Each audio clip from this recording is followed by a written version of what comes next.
It's September 1944, France. General George Patton is preparing an all-out attack on the Nazi stronghold of Metz. But the commander has a problem. His forces are spread too thinly to protect his front lines.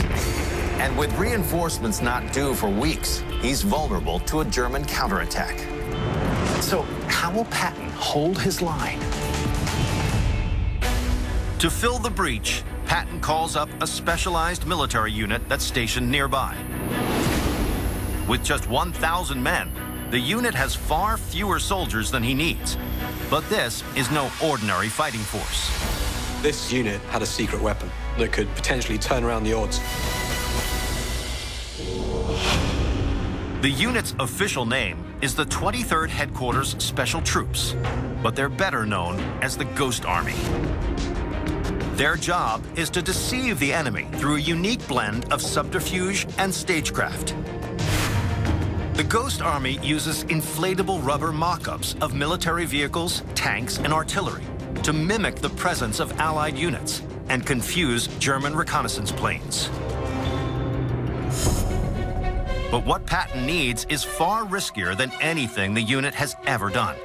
He needs to plant a fake army just a few miles from the enemy. If the Germans look closely enough, they'll detect the ruse immediately.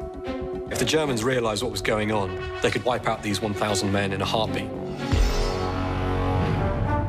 On September 16th, the Ghost Army moves into position near Metz.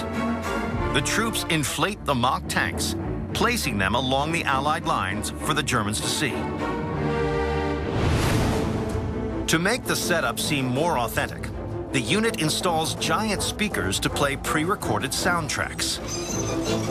The Ghost Army had sound recordings of tanks revving their engines, bridges being built, men shouting at each other.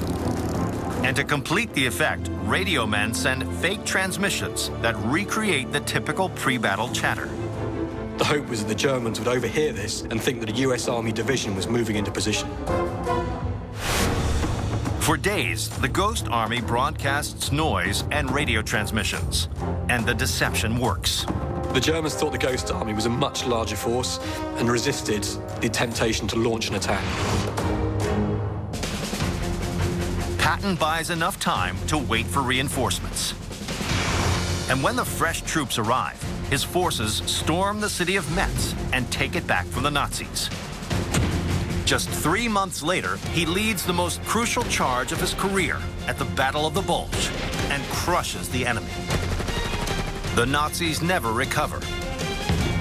And on May 8, 1945, the war in Europe ends with a German surrender. Without Patton's Ghost Army, the war could have raged on much longer. It was creative decisions like this that won World War II. Today, these stars, worn by General Patton on the front lines, are on display at the General Patton Memorial Museum in Edelbrook, Luxembourg.